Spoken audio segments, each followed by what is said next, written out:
저는 일본 후쿠오카에서 선교사로 사역하고 있는 김주영 선교사라고 합니다. 저는 한국 KPM 고신 파송 선교사로 후쿠오카로 파송된 지 12년이 되고요.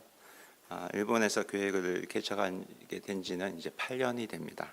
아마 시애틀 행복한 교회하고 비슷하게 된 것 같아요. 일본에서 나름 오래 살았는데 미국은 이번은 처음입니다. 그래서 사실 일본에서 오셔서 굉장히 궁금해하시는데 사실 저는 일본에서 온 촌놈이에요. 그래서 이렇게 처음 와서 좀 긴장이 되고 하는데 또 귀한 교회에 또 하나님 앞에 예배드리는 자리에 함께 말씀으로 섬길 수 있게 되어서 참으로 감사하고 또 저에게도 참 영광인 것 같습니다. 잠시 기도하고 시작하겠습니다. 하나님 아버지, 오늘 우리에게 귀한 은혜의 자리에 또 불러주시고 하나님 말씀을 함께 나눌 수 있는 귀한 은혜 주셔서 감사합니다. 하나님 시간 주님께서 함께 해주시고 하나님 아버지께서 저에게 필요하다는 말씀을 또 부족한 입술을 통해서 하나님 전해주셔서 하나님 정말 우리가 살아가는데 정말 양식이 되는 그런 시간 될 수 있도록 주여 도와주시옵소서. 살아계신 예수 그리스도의 이름으로 기도합니다. 아멘. 시애틀에 제가 와서 놀란 것 3가지가 있습니다. 그것을 좀 먼저 말씀드리고 얘기하려고 해요. 첫 번째는 제가 놀란 것 중에 하나는 시애틀 행복한 교회입니다. 세상이 참 많이 약해져 가고 있어요. 그래서 사실 교회도 참 많이 변하고 있습니다. 동성애가 교회 안에 들어오고 또 일본에는 아시는지 모르겠지만 게이 목사도 있어요. 그런 가운데 또 시애틀도 제가 와서 보니까 사탄 숭배하는 교회도 있고요.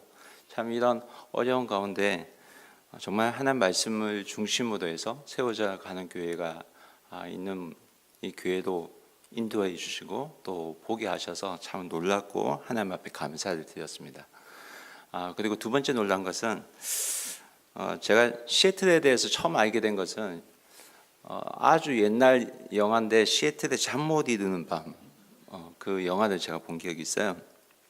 그래서 처음 알게 된 곳인데 여기에 이제 제가 오게 될 줄 몰랐습니다. 근데 제가 실제로 와 보니까 시애틀이 정말 잠 못 이루는 밤이더라고요.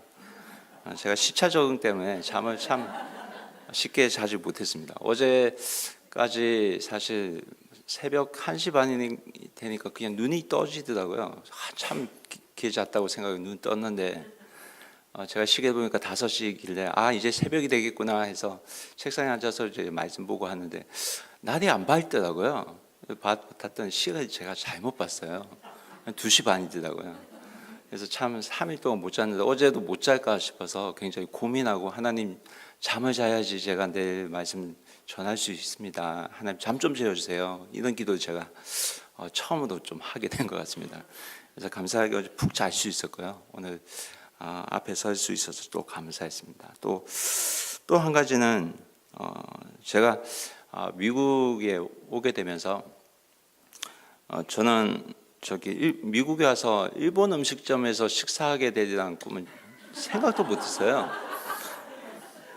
그래서 제가 가족을 데리고 사실 미국 가면 고기를 엄청 많이 먹고 오게 될 거니까 우리 스시집에 가자. 그래서 전날 스시집에 왔거든요. 근데 여기 와서 제가 처음으로 초대받아서 간 집이 스시집이에요.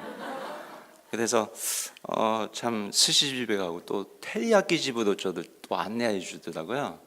그래서 일본에 와서 또 테리야끼 집을 가서 또 일본 음식을 먹게 되고 참 또 다음 주에는 일본 라면집으로 또 초대해 주신다고 해서 참 놀랐습니다. 근데 제가 거기 일본 집에 찾아갈 때 제 안에 약간의 자만심이 생기더라고요. 내가 오리지널을 아는데 진짜를 아는데 그런데 그곳에서 제가 식사를 하면서 좀 제 생각이 좀 바뀌었습니다. 느낀 것이 2가지가 있는데 하나는 하나님께서 이곳으로 보내신 이유에 대해서 제가 좀 생각하게 됐어요. 그것은 뭐냐면 사실 한국 사람이 일본 사람을 참 많이 좋아하지 않아요. 싫어요. 왜냐하면 이 역사적인 감정이 있어서 뭐 저기 한일전 해보시면 알잖아요. 막 일본 져라 일본 져라 이렇게 뭐 응원하지 않습니까? 그래서 그런 부분이 있는데 여기 오니까 일본 한국 분들이 일본 음식점을 대대 많이 참 경영을 하고 있더라고요. 그래서 참 일본이 참 아이러니하다. 그래서 그걸 느끼면서 또 한편 집사님들도 또 장로님들도 일본 음식점으로 섬기면서 또 일을 하면서 또 교회도 봉사하는 모습 보고 참 일본이 여러모로 미국의 여러 교회를 살리고 있구나. 또 이 행복한 교회를 살리고 있구나. 그런 생각을 좀 했습니다. 그래서 정말 이 교회는 일본 선교를 해야 되는 교회구나. 그렇게 좀 생각했습니다. 농담입니다. 그리고 집사님께서 저에게 물어보시더라고요. 진짜 일본 음식이 이렇냐고. 일본 음식 한 번도 못 먹어봤다고. 그러면서 일본 음식 하고 계세요. 네, 제가 말씀드렸어요. 일본 음식은 이 음식과 다르지만 저는 감히 이 음식이 오리지널입니다 라고 말씀드릴 수 있을 것 같아요. 말씀드렸거든요. 죄송합니다. 한국말이 잘 안 되네요. 그래서 왜냐하면 일본 음식을 미국인 입맛에 맞추어서 조리해서 할 수 있는 분은 여러분이기 때문에 한국 분이기 때문에 가능한 게 아닌가 그렇게 생각되었기 때문입니다. 그래서 만약에 일본 음식의 오리지널을 그대로 가져와서 장사를 한다면 저는 실패할 확률이 크지 않을까 그런 생각이 들었어요. 그래서 감히 말씀드립니다. 여기에서는 여러분이 오리지널입니다. 교회도 제가 느낀 게 여기는 진짜 교회구나, 오리지널이구나, 말씀대로 살아가는 교회구나 이런 것을 많이 느꼈거든요. 교회도 오리지널인데 여러분이 오리지널이 아니면 어떻게 됩니까? 그렇죠? 그래서 그런 프라이드를 가지고 사시면 참 좋겠다는 그런 마음이 들어서 먼저 말씀드립니다. 오늘 말씀은 제가 있는 선교지 후쿠오카, 일본 후쿠오카로 가기 전에 하나님께서 저에게 주신 말씀입니다. 그래서 오늘 시애틀 행복한 교회에서 이렇게 여러분과 함께 하나님께서 저에게 주신 말씀을 함께 나눌 수 있게 되어서 참으로 감사하게 생각하고 있습니다. 여러분 오늘 말씀은 모세의 뒤를 이어서 가나안 땅으로 이스라엘 백성을 인도하고 이끌어간 여호수아가 요셉 지파 사람들, 에브라임 므낫세 지파 사람들에게 전해준 말씀이에요. 그래서 여호수아 17장 성경 내용을 보면 요셉 지파가 하나님께서 주신 가나안 땅에 이제 정복하여 올라가는 그런 모습을 그리고 있습니다. 그래서 이스라엘 지파 중에 요셉의 두 아들인 에브라임 므낫세가 땅을 기업으로 받는 그런 장면이 나오고 있습니다. 그래서 그 스토리가 여호수아 16장, 17장에 통해서 그렇게 기록되고 있습니다. 저는 오늘 이 말씀을 통해서 믿음으로 이 땅에서 살아가는 사람들이 가져야 될 믿음의 세 가지 자세에 대해서 함께 생각하고 또 살펴보기를 소원합니다. 여러분 믿음으로 사는 사람은 어떤 사람일까요? 첫째, 믿음으로 사는 사람은 하나님 말씀을 따라 사는 사람입니다. 하나님 말씀은 언제나 우리에게 명확하게 말씀해 주시고 또 진실하고 정확합니다. 그리스도인은 말씀을 통해서 하나님을 보고 살아야만 합니다. 이 말은 하나님 말씀을 붙들고 살아가야 된다는 말씀입니다. 여러분 말씀을 잊어버리고 사는 사람은 사람을 보게 되고 또 타협을 하게 됩니다. 그래서 말씀을 잊어버리면 우리는 하나님을 잊어버리게 됩니다. 여러분 하나님께서는 약속하신 말씀대로 약속의 땅을 이스라엘 자손에게 주셨습니다. 그런데 이들은 이스라엘 백성들은 자기들에게 기업으로 그 주신 땅을 차지하는데 하는 말씀을 잊어버려요. 끝까지 순종하지 못하는 모습을 우리는 성경 말씀 통해서 볼 수가 있습니다. 다시 말하면 그들은 약속의 땅에 도착은 하지만 그곳에 살고 있던 가나안 족속을 다 쫓아내지는 못합니다. 17장 12절에 이 부분이 이제 그때부터 설명되는데, 여러분 여호수아 16장 10절 말씀을 먼저 우리 찾아서 함께 읽어보길 소원합니다. 여호수아 16장 10절 말씀 함께 읽어보겠습니다. 시작. 그들이 게셀에 거주하는 가나안 족속을 쫓아내지 아니하였으므로 가나안 족속이 오늘까지 에브라임 가운데 거주하며 노역하는 종이 되니라. 여러분, 이 장면은 이스라엘 족속이 에브라임 자손이 게셀이라는 땅을 차지하는 장면입니다. 그런데 여기 보시면 에브라임 자손이 게셀에 사는 사람을 쫓아내지 않아요. 쫓아내지 않습니다. 오히려 그들과 함께 살고 또 그들과 어울립니다. 함께 살기로 작정했기 때문에 그들은 그냥 이들을 종으로 부르기로 합니다. 종으로.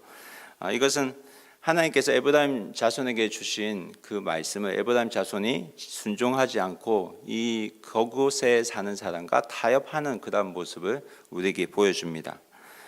그러면 여러분, 므낫세 자손은 어땠을까요? 므낫세 자손에 대해서는 여호수아 17장 12절 말씀에 기록되어 있습니다.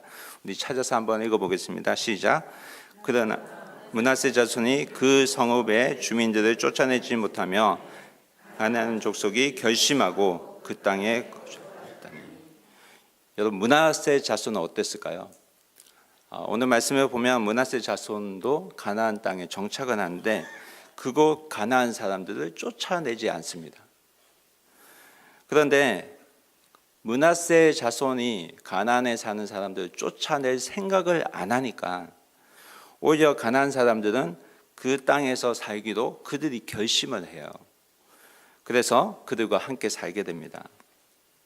이스라엘 백성에게 땅이 생기니까 그동안 쫓아왔던 말씀을 잊어버려요.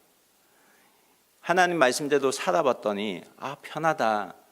이제 좀 살만하니까 조금 편해지니까 그만 하나님 말씀을 잊어버리게 되었다는 말씀입니다. 하나님을 믿었더니 하나님께서 주시는 보금자리가 생겼습니다. 집도 생겼습니다. 그래서 사실은 계속해서 하나님 말씀 섬겨가야 되는데 이들은 어떻게 하냐면 하나님 말씀대로 살아야 되는데 하나님의 말씀을 기억하지 못하고 말씀에서 떠나 살게 됩니다. 그러면 하나님께서 이들에게 처음 뭐라고 말씀하셨을까요? 여러분, 가나안 땅을 차지할 때 어떻게 이 땅을 차지해야 될지에 대해서 하나님은 이미 말씀하셨습니다. 그 부분이 어디에 나오냐면 신명기 7장에 나오거든요. 신명기 7장 1절에서 4절까지 말씀 한번 찾아보겠습니다. 하나님께서 한 번만 말씀하신 것이 아니라 두 번이나 말씀하셨어요. 그래서 사실 이 말씀은 7장 7장부터 나오고 20장에도 나옵니다. 먼저 7장 1절부터 4절까지 말씀을 한번 찾아서 읽어보겠습니다. 시작. 내 하나님 여호와께서 너를 인도하여 내가 가서 차지할 땅으로 들이시고 내 앞에서 여러 민족 헷 족속과 기르가스 족속과 아모리 족속과 가나안 족속과 브리스 족속과 히위 족속과 여부스 족속 곧 너보다 많고 힘이 센 7 족속을 쫓아내실 때의 2절입니다. 내 하나님 여호와께서 그들을 내게 넘겨 내게 치게 하시리니 그들과 어떤 언약도 하지 말 것이요 그들을 불쌍히 여기지도 말 것이며 또 그들과 혼인하지도 말지니 내 딸을 그들의 아들에게 주지 말 것이요 그들의 딸도 내 며느리로 삼지 말 것은 그가 내 아들을 유혹하여 그가 여호와를 떠나고 다른 신을 섬기게 함으로 여호와께서 너희에게 진노하사 갑자기 너희를 멸하실 것임이니라. 아멘. 하나님께서 이미 신명기 7장 말씀을 통해서 이미 가나안 땅에 살고 있는 7족속의 이름까지도 말씀해 주셨습니다. 그리고 말씀해 주실 때 힘이 센 족속이라고 먼저 말씀해 주셨습니다. 그리고 그 말씀과 함께 그들을 그 땅에서 완전히 진멸하라라고 말씀하셨습니다. 확실히 쫓아내라고 말씀하셨습니다. 그들과는 어떤 언약도 금할 것이고 그들과는 어떤 결혼도 하지 말 것이고 그들과 어떤 타협도 하지 말라고 말씀하셨습니다. 왜냐하면 그들을 그대로 남겨두면, 가나안 자손을 남겨두면 너희가 타협하기 시작한다. 너희가 그들이 섬기는 우상을 섬기게 될 것이다. 이런 말씀을 하신 것입니다. 그렇게 되면 결국은 너희가 하나님을 떠나게 될 것이다. 이 말씀을 미리 하셨습니다. 그뿐만 아니라 너희가 결국은 멸망하게 될 것이다. 하나님은 우리에게 경고하셨습니다. 그래서 이들이 잊어버릴까 봐 하나님께서는 신명기 20장에 가서 또 한 번 동일한 말씀을 이들에게 하셨습니다. 그런데 이 명령이 지켜지지 않습니다. 왜 이들이 이 하나님의 명령을 제대로 지키지 못했을까요? 왜 요셉 지파는 이들을 담대하게 쫓아주지 못했을까요? 그런데 이것은 사실 이들보다 앞서 그 땅을 정복하러 나갔던 유다 지파의 모습과도 관련이 됩니다. 여러분 여호수아 15장 63절 한 절 말씀을 한번 찾아 읽어보겠습니다. 여호수아 15장 63절 말씀입니다. 읽겠습니다. 시작. 예루살렘 주민 여부스 족속을 유다 자손이 쫓아내지 못하였으므로 여부스 족속이 오늘까지 유다 자손과 함께 예루살렘에 거주하니라. 유다 지파가 예루살렘에서 여부스 족속을 쫓아내야 되는 그 마지막 시점에서 이들은 엉거주춤하면서 멈추어 버립니다. 계속해서 하나님 말씀을 붙들고 생활해야만 하는데 이제 땅을 차지했으니 이 정도면 그냥 되었다고 생각해서 말씀을 순종하는 것을 그냥 멈춰 버립니다. 이러한 유다 지파의 그런 모습을 보고 다른 지파 사람들도 동일하게 생각을 하게 됩니다. 유다 지파 자손도 가나안 자손을 쫓아내지 않구나. 그 정도로 살아도 되는구나. 적당히 하나님의 말씀을 순종하고 따라가도 되구나. 그러나 여러분 믿음 생활은 어떻게 하는 겁니까? 사람 보고 하는 걸까요? 아니죠. 믿음 생활은 사람을 보고 하는 것이 아닙니다. 하나님 말씀을 붙잡고 하나님 말씀대로 순종하고 끝까지 살아가는 것이 믿음 생활입니다. 그래서 하나님을 바라보고 살아가는 것이 믿음입니다. 내가 말씀대로 살아가지 않으면, 말씀을 붙들고 살아가지 않으면 내 뒤에 따라오는 믿음에 연약한 사람들도 영향을 받게 되어 있습니다. 여러분 유다 지파가 머뭇거리는 모습을 보고 이스라엘의 모든 지파가 그 영향을 받습니다. 여러분 유다 지파가 쫓아내지 못한 여부스 족속, 그 여부스 족속이 언제 진멸되는지 아십니까? 몇 년이 지나서 없어질까요? 500년이 지나서 진멸이 됩니다. 그때가 언제냐면 다윗 왕 때예요. 다윗이 왕이 되어서 여부스 족속을 쫓아냅니다. 유다 지파가 적당히 내버려 두었더니 500년 동안 여부스 족속이 아주 강력한 민족으로 성장하게 됩니다. 적당하게 우리가 말씀을 순종하고 죄와 타협해버리면 그 죄가 점점 커져서 나중에는 아주 상대하기가 힘들어진다는 말씀입니다. 그래서 다윗의 군대가 500년이 지난 다음에 여부스 족속을 쳐들어갈 때에 이들은 다윗의 군대를 업신여기고 비웃습니다. 그래서 다윗이 하나님 말씀을 붙들고 그들의 비웃음을 받으면서도 그들을 진격합니다. 여러분 다윗이 하나님께 사랑을 받은 이유가 여기에 있는 것 같습니다. 다윗은 선조들이 믿음의 선배들이 잊어버리고 있던 말씀을 다시 붙들기 시작했기 때문입니다. 그래서 하나님을 비웃는 여부수 족속을 말씀을 붙들고 가서 다 진멸시킵니다. 여러분, 나의 믿음을, 하나님께서 주신 이 믿음을 내가 적당하게 유지하고 또 적당하게 이 믿음을 가지고 살아가려고 할 때에 우리는 우리 다음 세대에 내가 하지 못한 그 과업, 다 하지 못한 그 과거, 숙제들 그대로 물려주게 된다는 것입니다.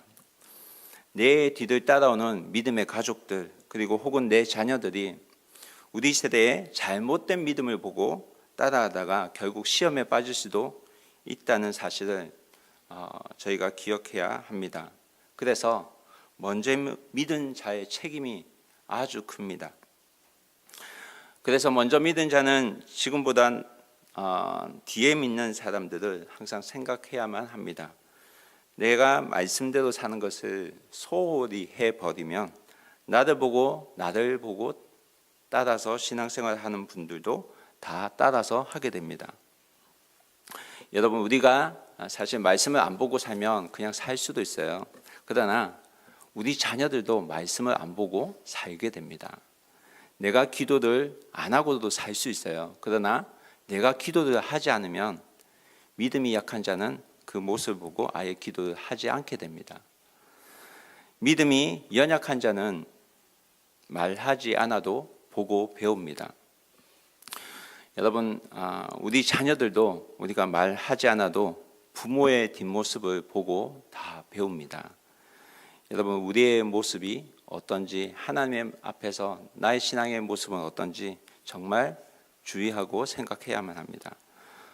여러분, 유다 지파는 설마 요셉 지파가 가나안 족속을 쫓아내지 않는 그런 불순종이 자기들에게 책임이 있다고는 절대 생각하지 않았을 거지만 성경은 말씀을 순종하지 않은 그 유다 지파로부터 시작해서 요셉 지파로 그리고 다른 모든 지파에게까지 영향을 끼치고 있다는 사실을 우리에게 말씀하고 있습니다. 그래서 사랑하는 여러분, 하나님 말씀을 끝까지 붙들고 살아가는 저와 여러분 되기를 주님의 이름으로 축원합니다. 두 번째, 그리스도인은 감사하고 하나님께 감사하는 생활을 할 수 있는 사람입니다. 여러분, 감사가 사라지면 우리 입에서는 불평이 생기고 원망이 생깁니다. 오늘 말씀으로 돌아와서 여호수아 17장 14절부터 말씀을 읽어보면 요셉 자손은 하나님께서 주신 그 땅에 대한 감사의 모습을 드러내지 않는 모습을 우리가 볼 수 있습니다. 오히려 그들은 여호수아에게 와서 자기들이 기업으로 그 받은 땅에 대해서 원망하고 따집니다. 그래서 여호수아 17장 14절에 이렇게 말씀합니다. 함께 읽어보겠습니다.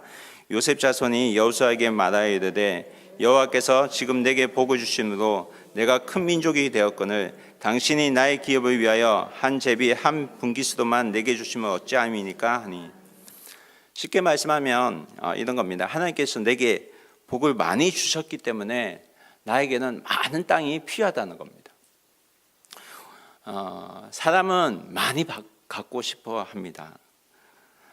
그런데 지금 내게 주어진 땅, 내가 가진 이 모든 것은 나에게 너무 좁으니까 이것을 해결해 달라고 여호수아에게 찾아갑니다.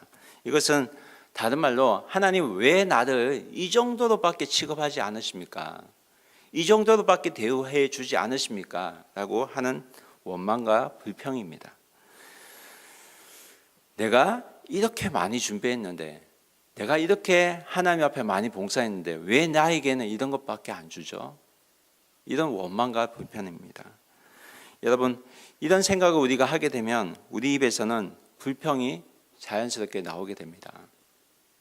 우리 삶 가운데 감사가 사라지면 이렇게 됩니다. 사실 이스라엘 12지파 중에서 야곱의 아들 중에서 가장 큰 땅을 차지하게 된 지파가 요셉 지파입니다. 근데 요셉 지파는 특이하게 요셉의 두 아들 에브라임 므낫세 지파에게 또 땅이 허락됩니다. 그래서 요셉 집안 두 지파도 허락이 되어서 지급이 되어서 땅도 2배도 차지하게 됩니다. 이것은 하나님께서 주신 특혜이고 축복 중에 축복입니다. 여러분 이스라엘 지도를 보면 알겠지만 에브라임 므낫세 지파가 차지한 그 두 땅을 합쳐보면 다른 지파들이 차지한 그 땅과 맞먹습니다. 다른 지파가 이 문제에 대해서 물론 거론할 수도 있지만 거론하지 않은 것은 요셉이 이스라엘 자손을 구원하는 데 있어서 끼친 그 영향력을 인정해서 그렇습니다. 이미 그들은 하나님으로부터 갑절의 축복을 받았습니다. 이미 받은 축복에 대한 감사가 빠지니까 이들의 입에서 나온 것은 원망과 불평이었습니다. 하나님께 원망하는 것입니다. 삶 속에서 감사가 사라지면 불평과 원망이 생깁니다. 여러분 성경 우리에게 말합니다. 기억하시죠? 항상 기뻐하라, 쉬지 말고 기도하라, 범사에 감사하라. 이는 그리스도 예수께서 너희를 향하신 하나님의 뜻이니라. 믿으십니까? 여러분 우리 삶 가운데 감사가 끊이지 않는 저와 여러분이 되기를 주님의 이름으로 축원합니다. 세 번째, 믿음으로 사는 사람은 살아계신 하나님의 능력을 인정하고 살아가는 사람입니다. 우리 삶에 믿음으로 살아갈 때 장애물은 반드시 생깁니다. 아무리 큰 장애물이 있더라도 그 장애를 넘어 하나님께서 행하실 그 일들을 믿음의 눈으로 바라볼 수 있는 사람이 되어야만 합니다. 하나님께서 능히 하실 수 있다는 믿음을 하나님께서는 이미 우리에게 주셨습니다. 우리가 믿는 하나님은 어떤 분이죠? 이 천지 만물을 창조하신 창조주 하나님입니다. 여호수아 17장 15절 말씀 함께 살펴보기 원합니다. 함께 읽어볼까요? 시작.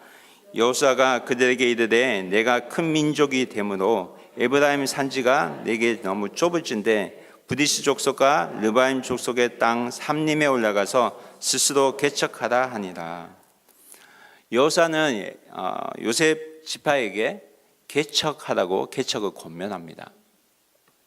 너희는 백성의 수가 많은 민족이다. 그렇기 때문에 그곳이 너무 좁으면 브디스 족속과 르바임 족속이 사는 그 산지 산림지대도 올라가서 그 지역을 개척하라고 말씀합니다. 이 말씀은 무엇을 말씀합니까? 약속의 말씀을 붙잡고 믿음으로 나가면 하나님께서 그 땅을 능히 주실 것이라는 말씀입니다. 그랬더니 요셉 지파가 뭐라고 합니까? 16절 말씀 함께 보겠습니다. 시작. 요셉 자손이 이르되 그 산지는 우리에게 넉넉하지도 못하고 골짜기 땅에 거주하는 모든 가나안 족속에게는 벳산과 그 마을에 거주하는 자이든지 이스라엘의 골짜기에 거주하는 자이든지 다 철병거가 있나이다. 요셉이 뭐라고 하죠? 그 산지는 너무 좁아서 안 되고 골짜기 땅 그 평야에 사는 사람들은 철병거가 있다는 겁니다. 철병거가 뭡니까? 철로 만든 전차가 있다는 거거든요. 당시 이스라엘 사람들이 보지도 못한 철로 만든 무기가 있었다는 겁니다. 여러분, 우리가 살아계신 하나님을 바라보지 못하고 눈앞에 있는 장애물을 바라보고 눈앞에 있는 현실을 바라보게 되면 우리에게 생기는 것은 바로 변명입니다. 하나님, 거기에는 철병거가 있잖아요. 철의 무기를 가진 사람들이 있잖아요. 그런 변명이 우리 삶 가운데 생깁니다. 현실적으로 철병거를 가진 사람과 싸움을 하기에는 너무 부담스럽고 도전하기에는 나에게 너무 어려운 숙제라는 겁니다. 너무 어려운 과제라는 겁니다. 그러나 자기 변명은 자기를 합리화하는 이유밖에 되지 않습니다. 여러분, 우리가 믿는 하나님은 어떤 하나님입니까? 이 세상을 창조하신 창조주 하나님이십니다. 이집트에서 애굽에서 종살이를 하고 있던 이스라엘 백성을 이끌어내어서 이집트에서 떠난 또 이스라엘을 주기적으로 쫓아오던 그 이집트 군대들, 애굽 군대를 일순간에 홍해에서 진멸시킨 그분이 우리가 믿는 하나님입니다. 철벽 같은 여리고 성도 한순간에 무너뜨린 하나님이십니다. 그 하나님께서 말씀하셨습니다. 가나안 땅에서 철병과 같은 이들 민족을 너희가 완전히 진멸하고 내어 쫓으라. 하나님께서 분명하게 이 말씀을 우리에게 하셨습니다. 말씀을 믿고 행하면 철병거를 가진 민족이 있을지라도 그들을 내어쫓을 수 있다고 우리에게 말씀하셨습니다. 그런데 요셉 지파 사람들이 이렇게 생각합니다. 어떻게 이 철병거를 가진 가난한 사람들을 어떻게 쫓아낼 수가 있습니까? 대충 이대로 살고 싶어요. 여호수아는 이 핑계를 대는 요셉 자손을 향해서 다시 한번 권면합니다. 그럼에도 불구하고 믿음으로 취하라. 그 땅을 너 땅으로 삼아라. 그래서 여호수아 17절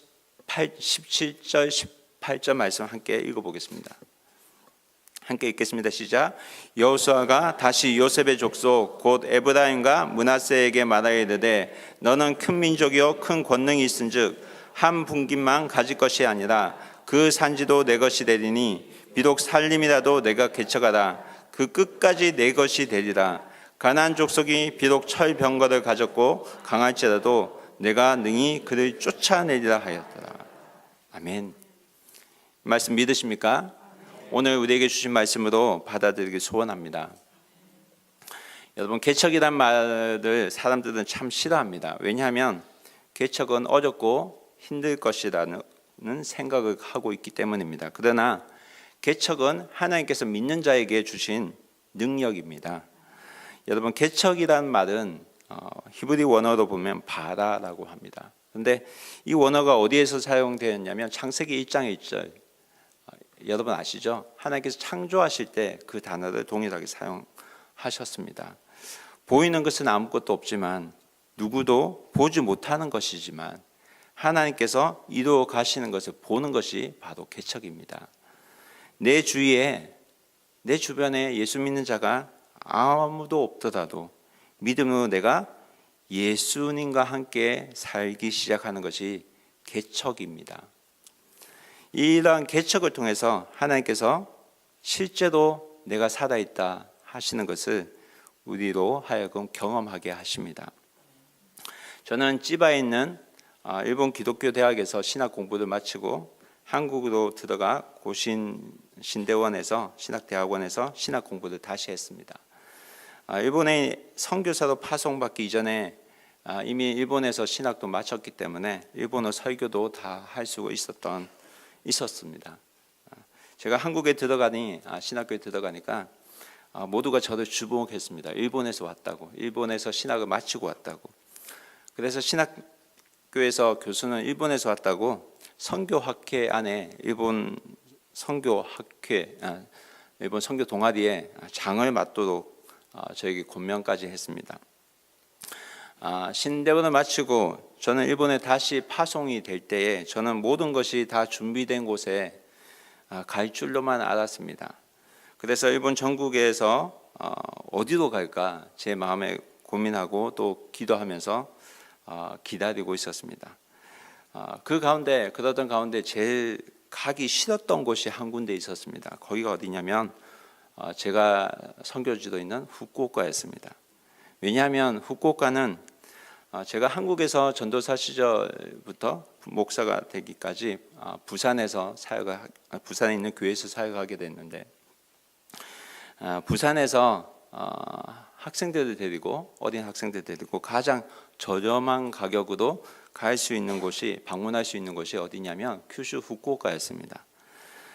그러나 제가 학생들을 데리고 방문했던 교회들마다 목사님들이 교회에서 쫓겨나는 그런 모습을 제가 보게 되었고 또 그곳에 이제 방문하게 되면서 그곳에는 일본에서도 아주 유명한 일본 침례 신학교가 있는데 일본에서 가장 유명한 자유주의 신학교예요. 이곳 신학대 교수님들은 예수님의 부활을 전하지 않아요. 그리고 이곳에서 배출된 목사님들은 예수님의 부활을 안 믿는 분이 참 많다는 것을 제가 알게 됐습니다. 그래서 제가 어떤 분을 만났냐면 예수님의 부활을 믿지 않는 목사님들 많이 뵙게 됐습니다. 그래서 제가 사실 한국에 들어가서 제 아내와 결혼했을 때에 신혼여행을 어디로 갔냐면 후쿠오카로 갔습니다. 왜 간 줄 아세요? 두 번 같이 안 갈 곳이기 때문에. 그래서 일부러 신혼여행지를 후쿠오카로 갔었습니다.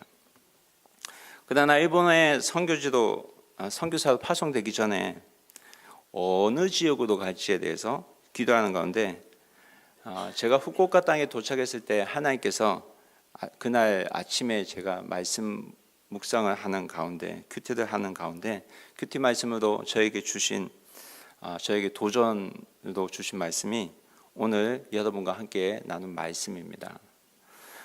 복음주의 교회도 너무나 적고 자유주의 신학도 아주 강한 그런 곳이고 또 도저히 이해가 되지 않는 일본 목사님도 많이 계시지만 그렇기 때문에 내가 피해서 가야 될 지역이 아니라 이런 곳이기 때문에 예수님이 필요한 곳이라고 주님은 저에게 말씀하셨습니다. 그래서 저희가 가정은 2007년도에 아는 사람 아무도 없고 의지할 수 있는 사람도 아무도 없는 선배도 없는 후쿠오카 땅에 하나님께서 주신 이 말씀 하나 붙잡고 일본으로 들어갔습니다. 저의 믿음을 따라서 또 저의 가족도 이 땅에 다 함께 오게 되었습니다. 그때는 몰랐습니다. 아는 사람도 없고 돈도 없는데 과연 우리가 이 땅에 하나님의 교회를 세울 수 있을까? 그런데 하나님께서는 하셨습니다. 2007년도부터 저희가 2009년도까지 약 일본 교회를 도우면서 4년간 기도했습니다. 하나님, 제가 할 수 있는 것이 무엇일까요? 저는 가족밖에 없는데요. 제가 무엇을 할 수 있을까요? 그때 하나님께서 저에게 주신 마음이 사람을 키우라는 말씀을 주셨습니다. 그러면 하나님, 제가 그러면 사람을 키울 수 있을 것 같아요. 그럼 어떤 사람을 키울까요? 그럼 기도하는 가운데 기왕 일본에서 사람을 키울 거냐면 제자들 하나님께서 만들려고 하시냐면 하나님 기왕이면 똑똑한 인재들 좀 키우게 해주십시오. 그렇게 기도를 했더랬습니다. 그렇게 기도하는 가운데 하나님께서 보여주신 곳이 큐슈에서 아주 유명한 똑똑한 인재들이 모인다는 큐슈 대학이었고, 그래서 제가 하나님 앞에 하나님, 그러면 하나님 사인이 정확한 것이라면 큐슈 대학 문을 열어주시면 하나님의 사인으로 제가 알고 그렇게 하겠습니다라고 기도하던 중에 하나님께서 큐슈 대학 교수들 만나게 해주게 하셔서 큐슈 대학에 정말 들어가게 되었습니다.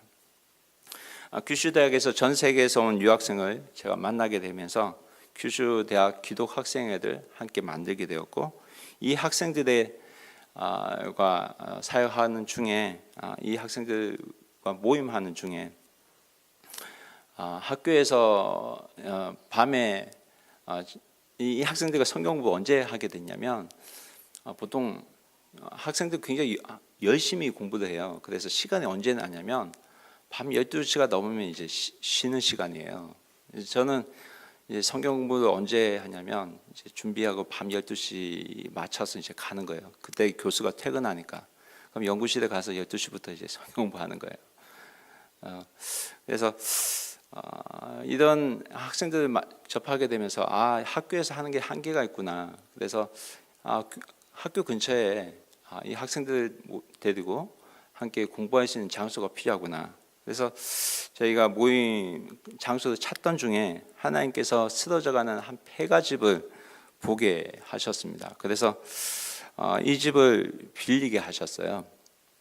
그리고 이 집에 이제 주인의 허락을 받아서 들어가게 되었습니다. 그런데 이 집이 너무 낡아서 저희가 가진 돈이 한정되어 있기 때문에 하나님 거기에 맞게 해주세요 해서 보여주신 집이 이 집이에요. 그런데 집이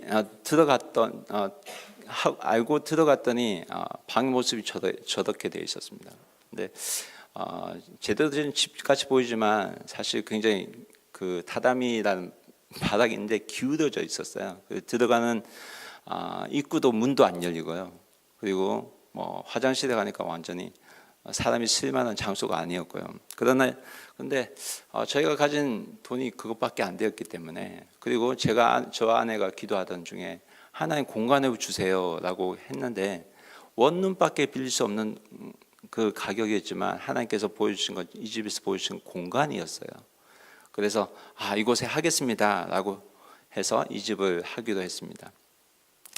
그래서 사실 이 집에서 성경 공부를 하려고 하니까 학생들이 여기 올 수 있을까 이 생각해도 못 올 것 같은 거예요. 귀신 나오는 집 같이 보이거든요. 그래서 집 주인에게 물어봤어요. 부동산에게. 저 이거를 좀 고쳤으면 얼마나 들까요? 이랬더니 이분이 알아봐 주셨어요. 8천만 원 든다는 거예요.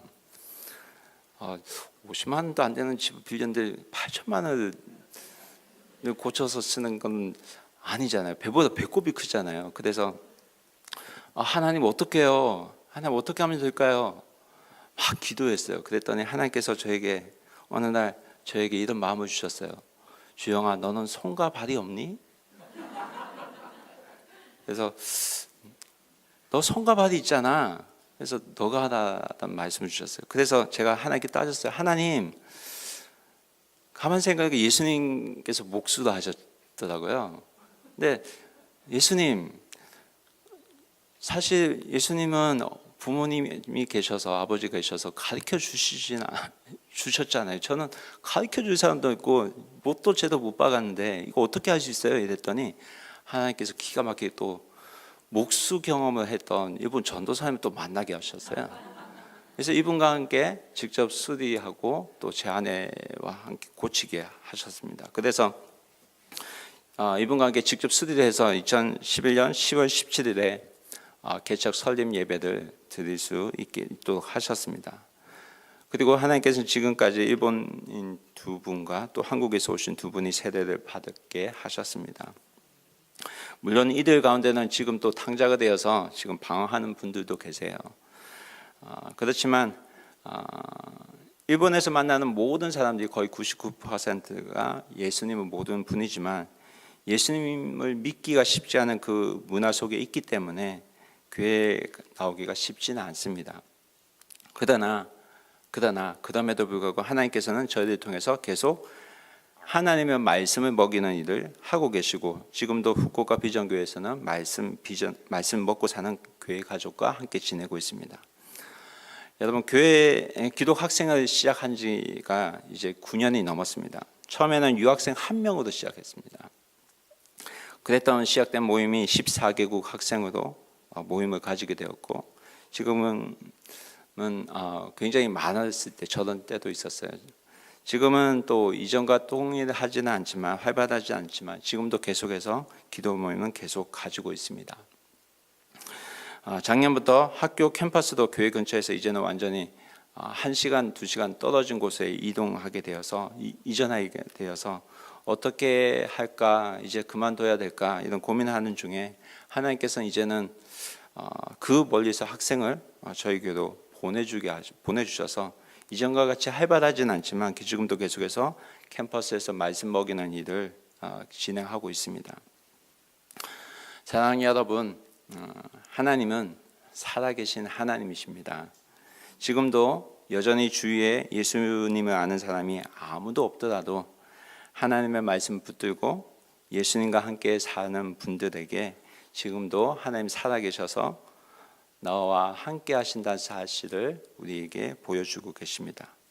그리고 이 일은 주님께서 혼자 하도록 내버려 두지 않으시고 함께 하도록 하십니다. 이제는 예수님과 함께, 그리고 예수님의 붙여준 교회 가족과 함께 이 일을 하게 하십니다. 믿는 자의 삶, 그리스도인 삶에는 항상 평탄한 삶만 있는 것이 아닙니다. 고난의 길도 분명하게 있습니다. 그럼에도 불구하고 우리가 믿음의 길을, 하나님께 주신 믿음을 붙들고 살아가고자 하는 이유는 우리에게 주어진 이 고난의 길도, 고난의 삶도 하나님께서 나를 위해 준비하신 그 길이라는 믿음이 있기 때문인 줄 압니다. 욥기 23장 10절 말씀에 이 말씀이 있습니다. 그러나 내가 가는 길은 오직 그가 아시나니 그가 나를 단련하신 후에는 내가 승군같이 되어 나오리라. 사랑하는 여러분, 우리가 어떤 환경에 있더라도 예수님과 함께 하나님과 함께하는 이 믿음으로 살아가는 하나님의 기뻐하는 교회가 되기를 주님의 이름으로 축원합니다. 오늘 주신 말씀 중에 여호수아 17장 17절부터 18절 말씀을 마지막으로 다시 한번 읽고 마치겠습니다. 말씀 다시 한번 읽겠습니다. 시작.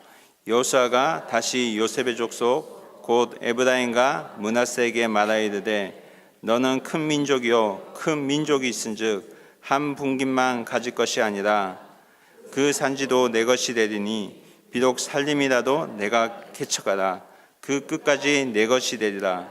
가나안 족속이 비록 철병거를 가졌고 강할지라도 내가 능히 그를 쫓아내리라 하였더라.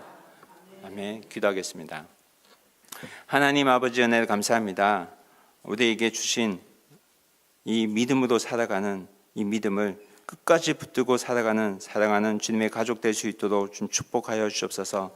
이 행복한 교회를 주님께서 붙들어 주셔서 끝까지 하나님의 말씀을 순종하며 주의 말씀을 따라가는 귀한 교회가 될 수 있도록 주님께서 은혜 위에 은혜를 더하여 주시옵소서. 살아계신 의주 예수 그리스도의 이름으로 기도합니다.